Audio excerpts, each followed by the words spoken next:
How's it going, everybody?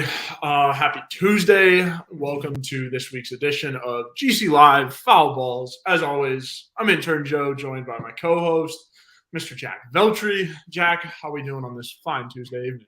Man, so it was a long day at work, but it's good. It's always good to come on here and talk with my buddy Joe. And wish Colin was with us, but it's all good. So we're gonna have a good Absolutely. show. Yeah, we miss him, but we're gonna have a great show and a good time. And ready to roll. So how you doing, man? I'm doing good, man. I just finished up finals, thank God. I got a haircut today, which was nice. But yeah, finished up finals. Everything's just waiting on grades, all that good stuff. Just really, really, really anxious about it. But we'll see. I mean, it is what it is. We gave it our all, Jack. That's all we can ask for. But Yeah, I miss school, man. I miss school. No, don't say that. That's the last thing I want to do right now. But Trust me, you'll miss it. yeah, ready for the summer, ready for a good summer with Central and whatnot. And, it'll be nice, have a little bit of a break. Obviously, we still have foul balls and talking Tuesdays and whatnot, but little break from 5 classes and the normal course load and stuff, and whatnot. But before we get to Auburn, obviously, because everyone watching probably knows about what happened at Founders Park, unfortunately, this weekend. I want to talk to you guys about our good friend Clint Hammond real quick, our presenting sponsor. Clint Hammond, really, really, really good friend of the show and of Gamecock Central. He is the presenting sponsor of GC Live. Give him a call over at the Movement Mortgage Network. If you're in need and help with your mortgage, call our good friend Clint Hammond at the Movement Mortgage Network. He's been in the mortgage industry since 2003, which allows him to help everyone from the first-time home buyer to the complicated and complex jumbo buyer. Whether you're looking to purchase your new home or refinance, nothing is more important than a well-thought-out financial strategy that comes with 5-star customer service. He's even helped out our very own Wes Mitchell and former Gamecock quarterback and my post-game co-host, Perry Orth, with their mortgages. So give Clint a call at 803-576-4450. Once again, his number is 803-576-4450. Give him a call for all of your mortgage needs as you are getting ready to buy a home.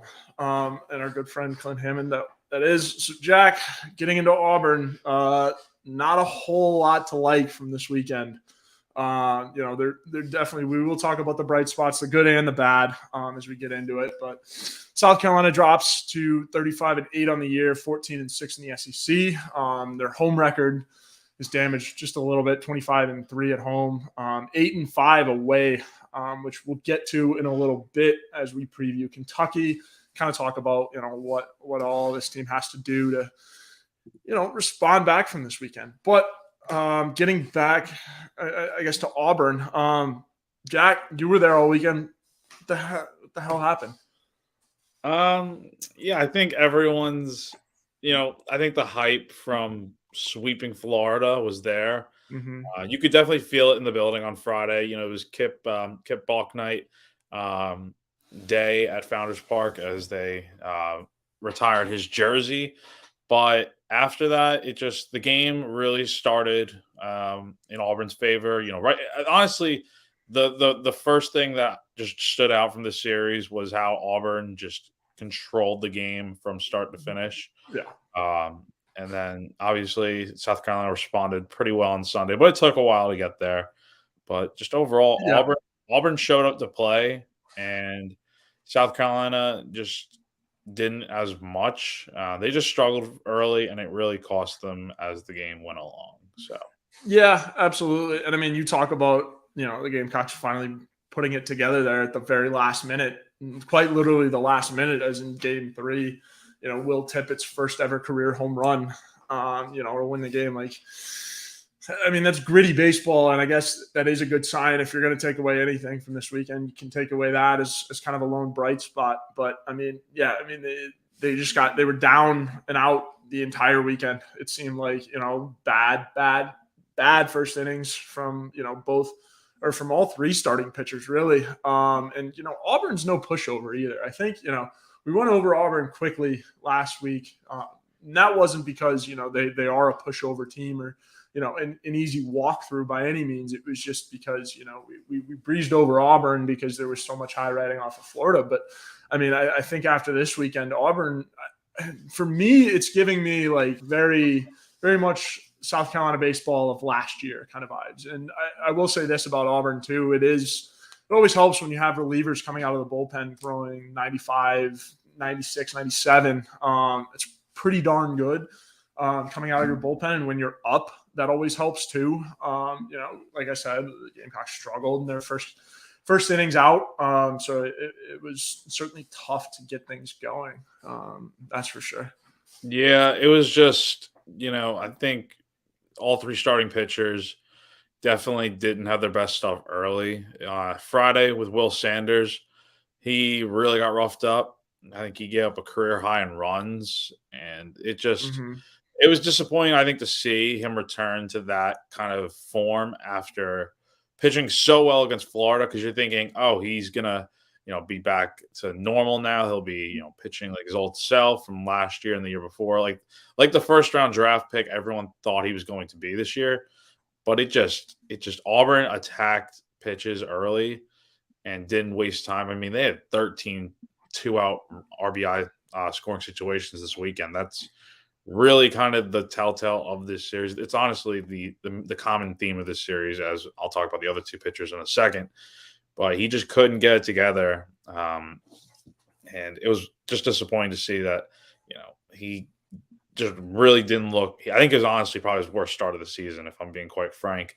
And then you get Jack Mahoney on Saturday, and he just struggled with command a little bit.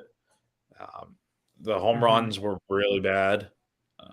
And I thought he was going to get out of it. I was kind of surprised that they took him out after, I think, 62 pitches maybe. It was only the fourth inning. And I thought, the thing about Will Sanders was, he pitched bad, but he gave you 6 good innings. Or I don't mean to say good, sorry. 6 innings at least. At least he gave you 6 innings. That way you're not using your bullpen. Because I had some people ask me, like, oh, why wouldn't you take Will Sanders out much earlier? Because I'm like, well, you possibly could play a doubleheader on Saturday because the weather wasn't looking good for Sunday. And it could have really affected things with the bullpen going into Saturday, playing 2 games. But anyway, back to Mahoney. He just didn't look good early. And then Matthew Becker, I thought probably had the best start of the weekend for South Carolina. It's not saying it was a good start. He gave up 3 home runs. His problem was he just couldn't find his stuff early. He walked some guys. I think he had that first inning. It was a walk to the leadoff hitter, stolen base, a balk, and then like a bunt or something. And Becker tried glove flipping it to home, and he couldn't do it. But then after that, he really did settle in. I think he retired 11 of the final 13 batters he faced. And Kingston said after the game, if they didn't get those final 6 outs from him, which he just was shutting down everybody, it really would have probably messed up the bullpen later on in the game. You would have had to get extra outs from guys other than Chris Veach and Nick Proctor and guys like that. You're having to tax your bullpen a little more with guys that might not be as reliable as those two. So, yeah, all in all, kind of a bad weekend for the pitching staff, but I think they've got the potential to turn it around. But again, it doesn't get any easier from here. And Auburn isn't really a pushover, like you said, Joe. I think Auburn really just came to play this weekend. They played smarter. They did the things that South Carolina just couldn't do. And I mean, it showed in the final scores most of the weekend. Yeah, absolutely. And I mean, I think, again, if you take a look at the finals, the final scores, it's pretty evident. It's pretty clear. The box score, sometimes they say numbers lie. I think, the box score this weekend was pretty evident of everything that happened and whatnot. So not a whole lot of fun stuff to talk about. But again, that's what we're here for is talk about what went well, what went bad and whatnot. So, obviously it's not what you want for Gamecock baseball, but I mean, if you flip it, right, because Jack, I'm an optimistic guy. I like to look at the bright side of things. How in all heck can this team, take something from this series and move it on to Kentucky? I think what you can take from this series is that, look, South Carolina is still really good. They have all their goals still out in front of them. They could still contend for a national seed. That's no problem. Think about it. They didn't even move out of the number 3 ranking spot after losing 2 out of 3. So I don't know what's up with D1 baseball's rankings. I get it's just kind of been that way all year. I guess you don't really get what's the word I'm looking for? Not rewarded, but like kind of the opposite of rewarded Yeah. for losing series and whatnot. But I think they're confident in, or D1 baseball is confident in South Carolina to really still play well. But yeah, just I think what back to your question, I think it was just you know sorry, what sorry, I just got sidetracked. What was your question again, Joe? So how does this team make something of this weekend, right? Because Yeah, they got killed. yeah, sorry. I just Oh, you're good. completely brain farted. Yeah, I just think this was kind of like I think I said a few weeks ago with the Vanderbilt series, but I think this series was really the reality check that South Carolina needed. They've been riding high all year. They really haven't had much adversity, but Friday and Saturday they just definitely got beaten down by a gritty Auburn team. And the point is, if South Carolina doesn't this can happen any weekend. If South Carolina doesn't show up to play, they're going to get beat. So I Mhm. think if you're Carolina moving forward, you need good pitching. You need your offense to be a little more consistent, I would say. The one thing they really did well this weekend, I think, was just drawing the walks. They did fine getting guys on base. They were moving runners over, but they just couldn't get them into score, which has been a real issue for a little bit this season, even though they're hitting a lot of home runs and scoring some runs. But I think those are the two main things that you have to take away. And I think the bullpen was really good this weekend. So Yeah. if you can fix the little things going forward and just keep your head focused on what's next instead of worrying about, oh, we're down by a few runs, how are we going to come back? I think this team will be fine moving forward. Yeah, I agree. I think that's a pretty good take. And again, we'll get more into the future side of things after we touch on Kentucky right before Q&A. But yeah, I mean, Jack, you want to talk about the offense? I know there wasn't much offense going on this weekend for the Gamecocks. Plenty of it for Auburn. But if we can talk about anything, what sticks out to you about how South Carolina did offensively this weekend, or something they can improve, or just anything really? Any Yeah, bright spots? I think something you can learn from this series is just look at what Auburn did.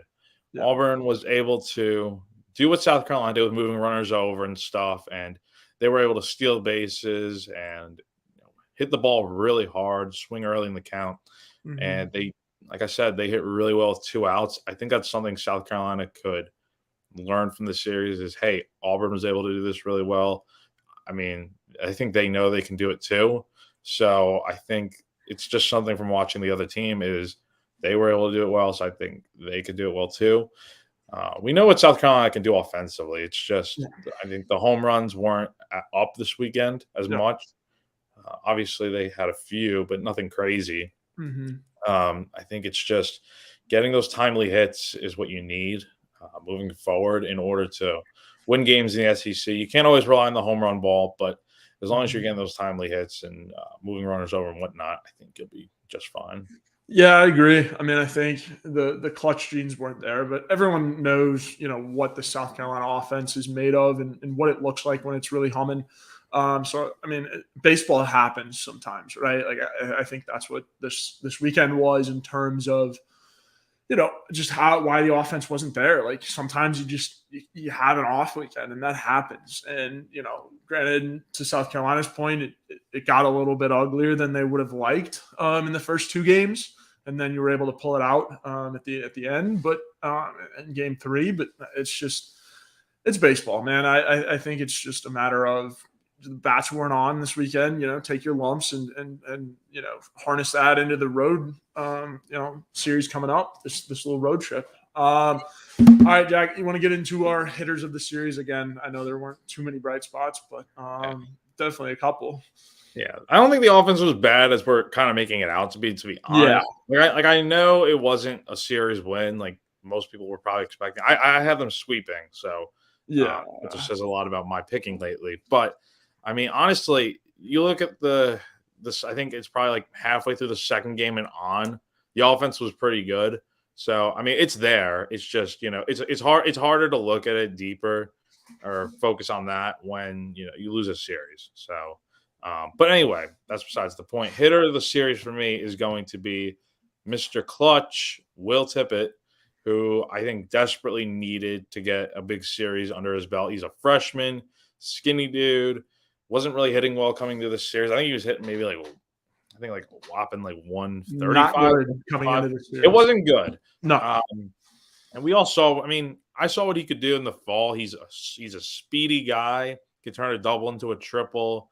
I think at some point in the future he could be a nice leadoff hitter, hit for a decent average. But man, as a freshman, he's really struggled so far. But this weekend he had two really big hits. He had a nice double in game 1 on Friday, and then yesterday, or I'm sorry, not yesterday, 2 nights ago against Auburn, down I think by 1 run.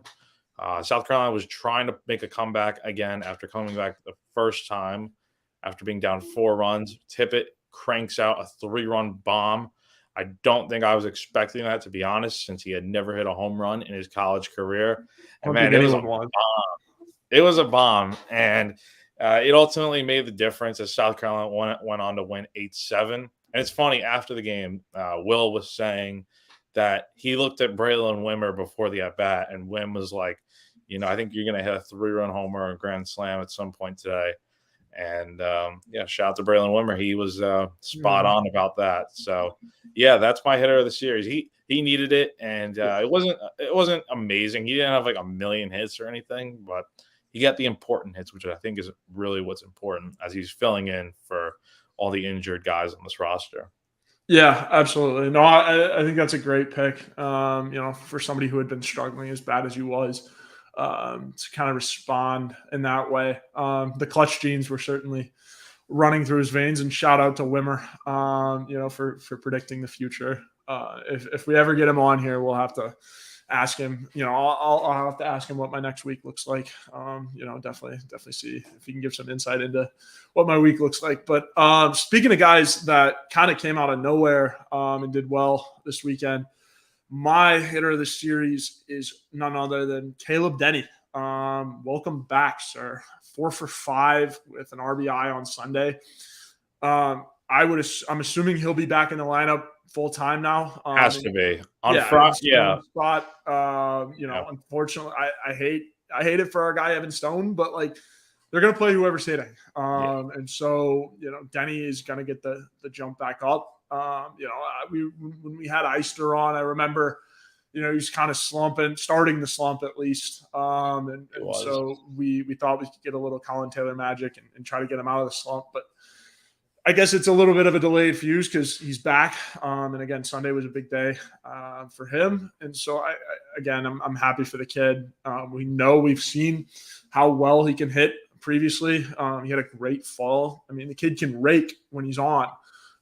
So to have a guy like that go 4 for 5, and you really hope he continues it.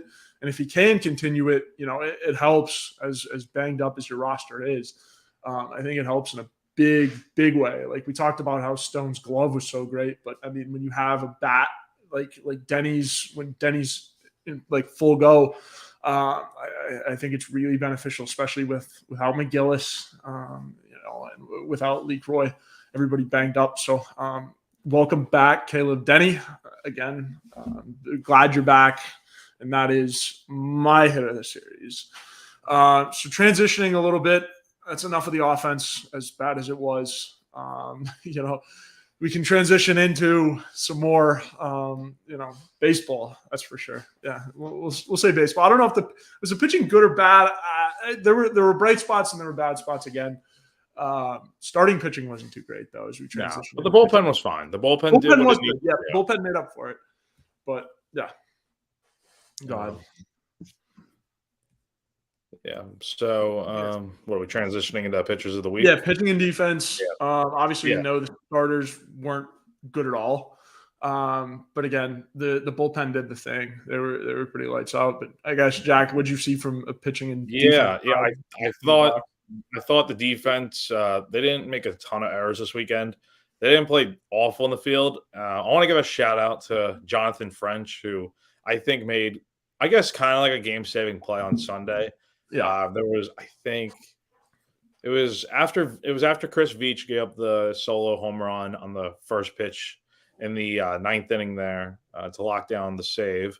But after that, Nick Proctor came in, and I think there was Good one boy. out. There was a runner on first. There was a pinch runner, so must have been a speedy guy. But French made a heads-up play. He picked off the runner at first, and it cleared the bases. So, yeah, it was a big play in the ninth inning of that game. So, shout out Jonathan French.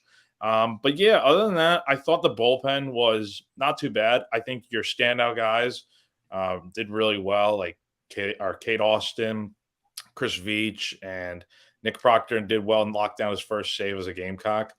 And yeah, I thought the pitching was really solid this weekend. Obviously, the starters weren't, but when you have a bullpen that can kind of pick you up, uh, it's good to see, especially in the long run. You're going to need a lot of guys pitching well if you're going to make a deep run to Omaha. Yeah, I agree. I think, the starters, again, it's one of those things where it's just baseball, right? Like, I think the struggles this weekend, it was bound to come eventually. The baseball gods, I mean, there are very slim few that, if anybody, have played as long and, have played as well as this team has been playing without having, the mumps one weekend. Sometimes it happens. It's baseball. And so I think, again, that was kind of a case of what the starters were going through. And that's, just, again, it's what happens when you're playing really well. Sometimes you're going to get your teeth kicked in. Sometimes you need it. And so I think that's, what the heck was going on with, the starters.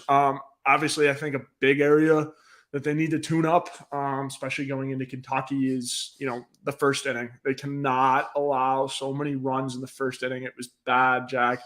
It was not good. So many runs in all three games too. It was all three Yeah, starters. I mean, it was Becker, it was Sanders, it was Mahoney, everybody. yeah. So from a starter standpoint, that's one thing you really, really got to tune up is that first inning. And I think, again, ultimately the struggles are just baseball, but something you want to tune up and something you can fix is, put more of an emphasis on the first inning. Yeah, I think the first inning kind of I think in general, just kind of sets the tone for how your start is going to go. And I mean, all these guys, I think they all allowed like at least a few runs in the first. I know Becker and Mahoney definitely did. I'm pretty sure Sanders did as well, but it might have actually no. Sanders only allowed one run, I think, in the first inning the other night. But still, I mean, his stuff got worse as it went on. The other two were pretty. I mean, they're all right as the game went on. But anyway, I digress. I think it's about kind of how you start as opposed to how you finish. Because if you start the game well, it kind of sets the tone for everybody. You're giving your offense a chance to score first potentially, which is something that kind of killed South Carolina. It just felt like the momentum was just really high out of the gate. But then as soon as you get up those home runs, man, everything just kind of deflated. And I mean, credit to the offense. They did what they had to do in the late going of those final two games. But I mean, it just really was not, I think, what everyone kind of expected to see from what was or still could be one of the top pitching staffs in the country. So I think you're really missing Noah Hall, I think, right now. I think Becker is doing a fine job. I think he should still be in the rotation, honestly. Um, Mm-hmm. but you are missing that Noah Hall who can pitch on a Friday or something and do really well. And another thing I will say, I've had a few discussions about it this past weekend. I mean, what about Will Sanders? Do you move him back in the rotation? I just feel like, I mean, he's just really not pitching well this year. No. He's had that Florida start. Maybe he had one other good start, but man, I don't know what his draft stock is even looking like at this point. He'll probably be like a fourth or fifth round pick, but I Mm-hmm. mean, I think right now, if I were Mark Kingston heading into this weekend, I go Jack Mahoney Friday, Matthew Becker Saturday, and go Will Sanders Sunday. Yeah, Kind I of thought you were going to say a different name. I was going to be like, whoa, no, no, a no, no, little no, too no. soon. I'm not that harsh. I do Yeah. think, look, man, he's got to be a frontline guy. He has to pitch better. If you want to go far this year, you need him to be the guy. I would say maybe put him in the bullpen, but I think you're not doing that at this point. You trust him enough to get good outs. I'm curious. I am curious though to see what the rotation does look like. But I think Yeah. Will fits better right now as that back end guy. just so you can probably try to get off to a good start in the series and not be deflated right out of the gate. Not to say he won't pitch well this weekend, but I think you want him kind of as the back end guy to kind of alleviate some of the pressure off of him. Yeah, I don't mind that take. It's a pretty good take. I agree. I think Sanders has been struggling. I don't know what you do with him exactly. Do you leave him on Friday? Do you move him like Jack said, or do you not? I mean, I don't think you can take him out of the rotation at all. Like I think that's kind of out of the question. But I agree. I think but leading up to this weekend was kind of what we expected to see from Will Sanders, right? Especially last weekend against Florida, or the weekend before against Florida. He was a stud. He was really good at, and like we said last week, it was kind of everything he'd been working up towards and leading up towards the season coming to fruition. So I think you can't take him out quite yet. And to me, I think with the Sanders situation, what you do, I mean, you got to see what happens this weekend, right? Because again, he had been building up and up and up and up and up to his performance against Florida, and it had just been drastically improving, and little by little by little, it's been so good and whatnot. And I think it's been really fun to watch. But then he takes a step back this weekend, and so the question is, what do you do with him? I think you got to leave him in there. Do you leave him at Friday? Yeah, probably. Just because that's where he's been all week or all year. Sorry. And again, I apologize. My brain is still fried from finals. But yeah, you got to leave him on Friday.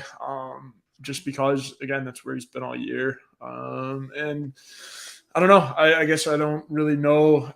You're not going to replace him. So if you are going to move him, if I had to move him, I'd move him to Saturday. But I don't really know. I'd flip flop. And then again, we have no idea when Noah Hall's coming back. I don't think we even have a timetable out or released yet on Noah Hall. So it's not going to be perfect, I don't think. Yeah, I don't think anyone has any idea. I don't know if Noah has any idea of when he's coming back at the moment. So we'll see. But yeah, getting into it, Jack, who was your pitcher of the series?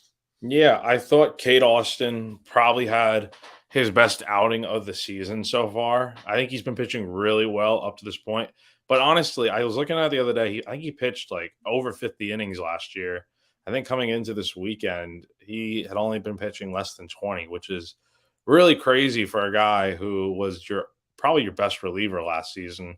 But he really got his chance to shine on Saturday. It was his only appearance, and he pitched 3 innings, gave up 1 hit, which was his second to last batter he faced. I believe it was a home run to someone on Auburn. I can't remember who, but it was to right center field. It landed in like the bushes or hedges there, whatever you want to call them. And before that, I mean, he had just been mowing guys down, lights out, throwing hard, good changeup, good off speed stuff.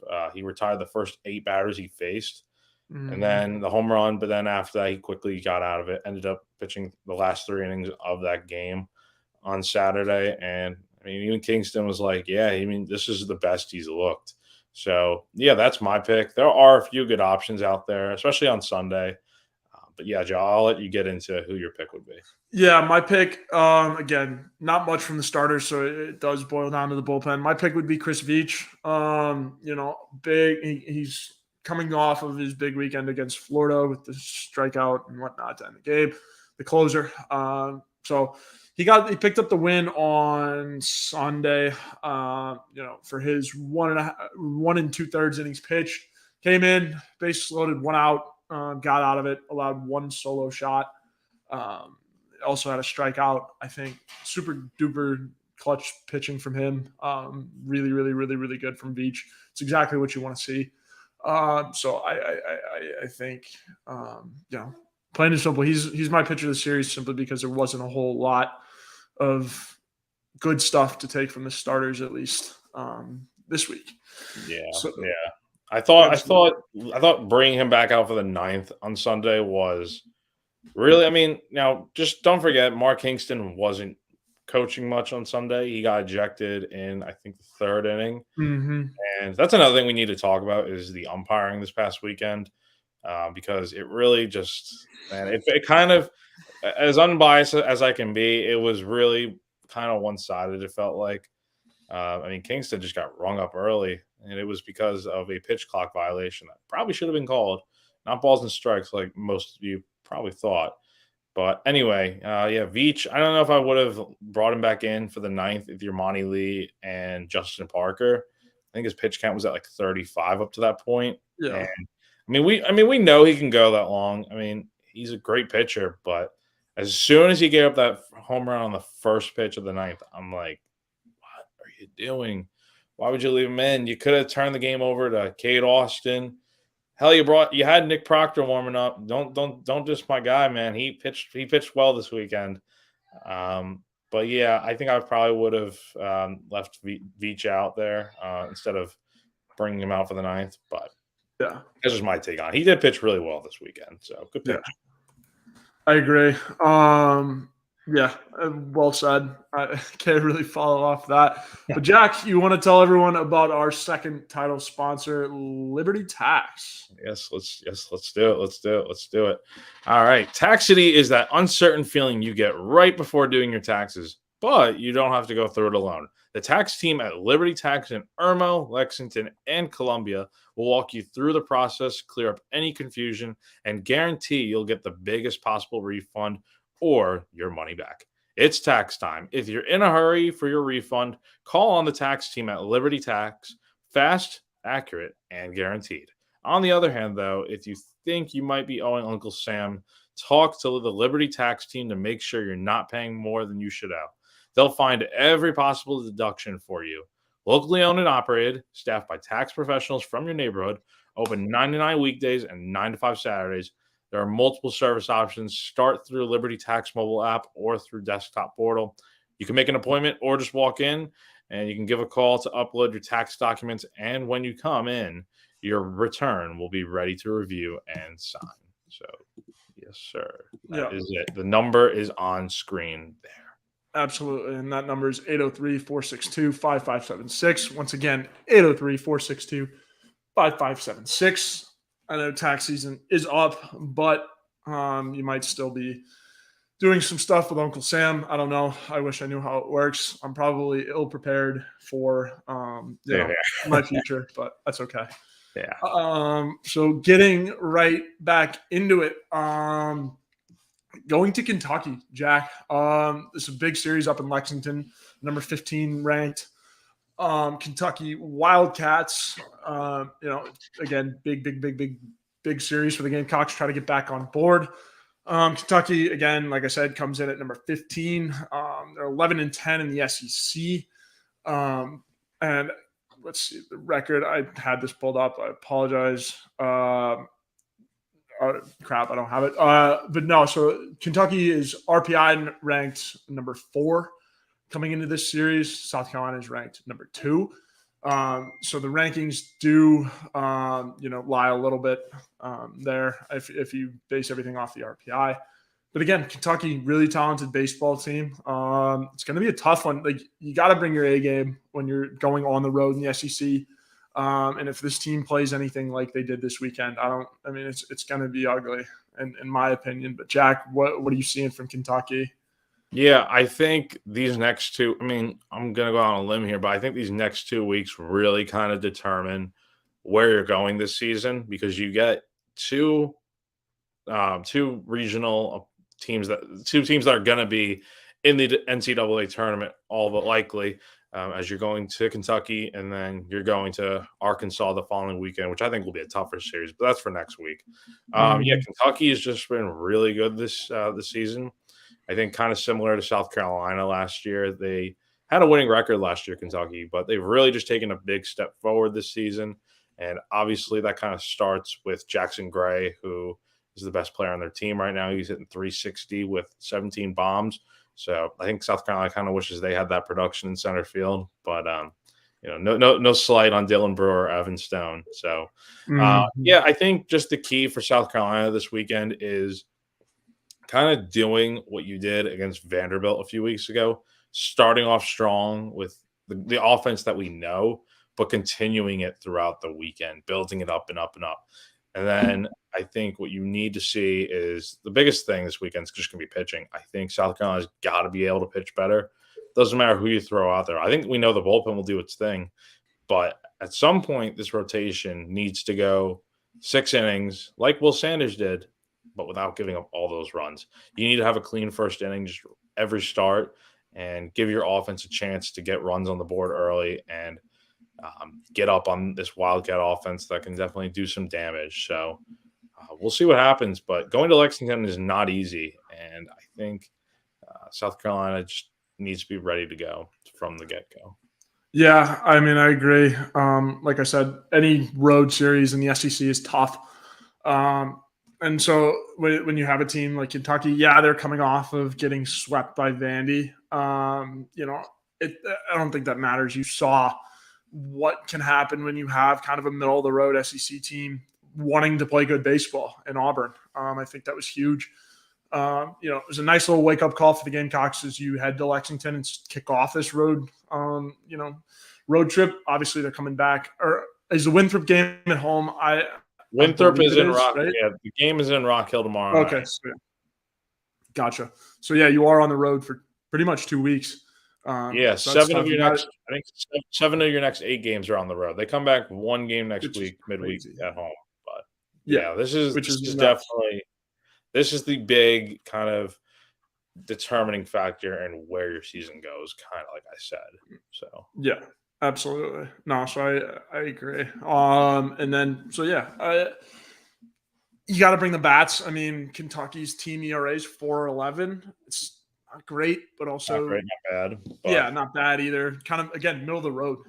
So what it boils down to in the SEC really is you got to have success against teams that are in the middle of the road. Like everybody's freaking good in the SEC, right?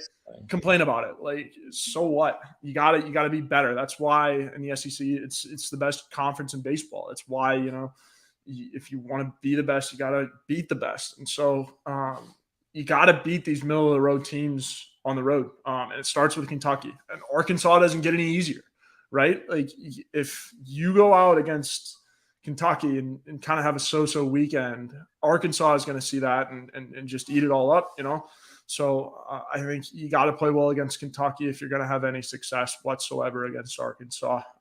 So that's pretty much our Kentucky stuff. We'll obviously talk more about the series next week coming into it or following it going into Arkansas.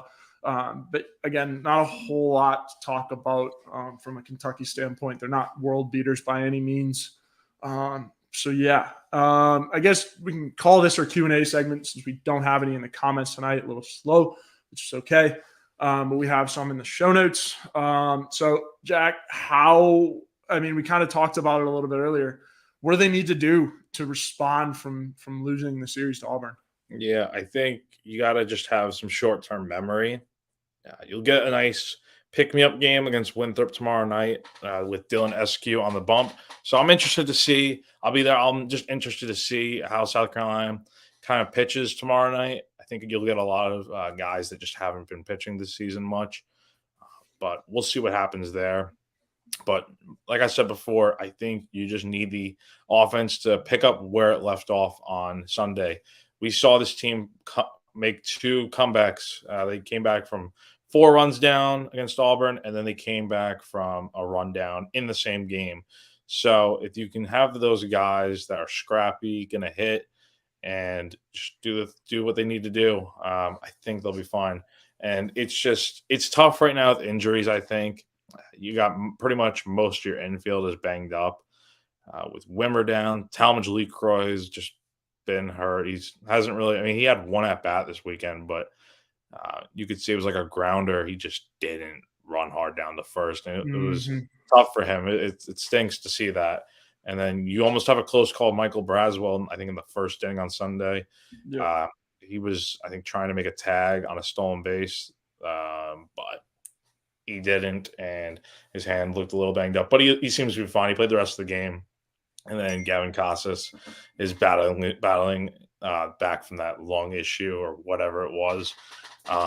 But yeah, I think just right now you got to find ways to get guys that can do what needs to be done. It's tough with all these injuries, man. But I think if you have guys that have the willingness to win, at any cost. It seems they do. You will be fine this weekend, I think. So Yeah, yeah. I agree. And kind of, I guess our last question here, because Mike and I, if you don't know, you do now. Our usual Talking Tuesday nights will go live as soon as this, or Mike's going live at 7:15. I will jump over there as soon as we are done with this show. We still got a couple more questions in the notes we got to get to, obviously, to cover. But yeah, join Mike and I immediately after this on Talking Tuesday nights, break down some football stuff. But Jack, I guess one of my last questions for you was, would you make any lineup changes? Obviously you have the Denny in center field, but would you make any big changes to the lineup? If Yeah, I'm so, I'll just give my layout of who I think will be starting this weekend. I think in the outfield, you go left field, Caleb Denny, center field, Dylan Brewer. I think you do leave Stone out this weekend, even though he's a good defender. But that's the thing. Denny hadn't been hitting well before this weekend, really, but man, he tore the cover off the ball as well. I think that's one of the more underrated aspects of this series is that despite not winning it, you get Caleb Denny reemerging himself as the guy we all thought he could be. Yeah. So yeah, and then in right field, you're gonna have Ethan Petrie, who definitely struggled a little bit this weekend. His batting average definitely took a little bit of a dip, but I think he's still in above 400 maybe. But yeah, that should be the outfield this weekend, no question about it. And then the infield, it's kind of a hodgepodge of guys right now. You have probably Cole Messina back at third base. And that's assuming Talmadge can't. That's assuming Lee Croy can't go. Yeah, I don't think he's going to be able to. And then at short, you're going to have Michael Braswell, and then at second, Mr. Will Tippett, and then at first you'll have Gavin Casas, and then behind the dish you'll have Frenchie. And Frenchie really played well, like I said, defensively this weekend. I think so. That would probably be my ideal lineup there. Yeah, I agree. I like it. I don't think I'd make any tweaks. No, because again, you're so banged up. You just got to get the series on the road. And I guess that is one thing we did forget. Jack, before we close this thing down, what are your predictions for this weekend? It's gonna be interesting. Yeah, I'm not going sweep. That was that was my mistake. That was my mistake last week. Yes, we called the not sweep. Yeah, I did. Yeah, no, I didn't have a good feeling about it this weekend. But anyways, continue. Sorry. This is definitely one where I just don't know what we're going to get. I think it just comes down to pitching. If South Carolina pitches well, they'll win the series. If not, they probably won't win the series. It'll kind of just be like last week. So I don't know. I'm just thinking. I don't know really. My gut says you pick South Carolina to win 2 out of 3, but my brain says Kentucky will probably win the series 2 out of 3. I just think it's a road series. South Carolina, look, this doesn't make me think that South Carolina is a bad team. I think they're still really solid. They're 35-8 for a reason this year. They played really well, but I think this is going to be their little stretch of where you have the bumps in the road because you got a really 2 tough weeks here, and then you get Tennessee at home to end the year. And by that point, I think they'll be fine. But I think the ultimate goal. So I'm picking Kentucky to win 2 out of 3, just because I don't think the pitching will be incredible this weekend, and maybe the hitting will pick it up, but who knows? But just I think this team will figure it out. I think the goal is to split this long road trip. I think you want to go 3-3, come back home, take a series against Tennessee, and then you're getting ready for Hoover, man. So I agree. This weekend for Kentucky. Yeah, I like that. I agree. I think it just depends on the pitching. I'm going to say South Carolina takes 2 out of 3. I think this weekend left a bad taste in their mouth. You would hope so after getting killed in the first 2 games. My prediction is 2 out of 3. You hope the pitching responds. I think it will. I think Mahoney will be better. I think Becker will be better, and that's enough to take 2 games. Who knows what Will Sanders is going to do? I don't know. I don't even think Will knows, or the man upstairs really kind of knows what is Will Sanders is going to do this weekend. So I think if Sanders pitches well, there's a chance for a sweep. But I don't know. I think the pitching definitely bounces back. The bats will be back. because we haven't seen the bats go this cold, or we haven't seen the bats go super cold for over 2 weeks, whatnot. We haven't really seen that yet. So maybe this is the time that the bats do go cold for longer than a series, but I don't think so, just the rate that they've been hitting. So I think they take 2 out of 3 going into Kentucky. So that is it, everybody. Thank you so much for watching. One last plug: if you missed any of our episodes, you can check those out on our Spotify. It's on the Gamecock Central Podcast Network. You can check us out. Search us on Spotify. This is, I guess, what it looks like, what you're looking at right now. So go check us out. Our show will be up by tonight, early tomorrow, whenever I wind up finishing it after Talking Tuesdays. So that is everything. Thank you, everyone, for joining us. Enjoy the rest of your Tuesday night. Join Mike and I for Talking Tuesdays. Mike is already live, I believe, so I'm going to run to the bathroom and run over there. But thank you, everyone, for tuning in, and we'll see you next week. All right. See y'all.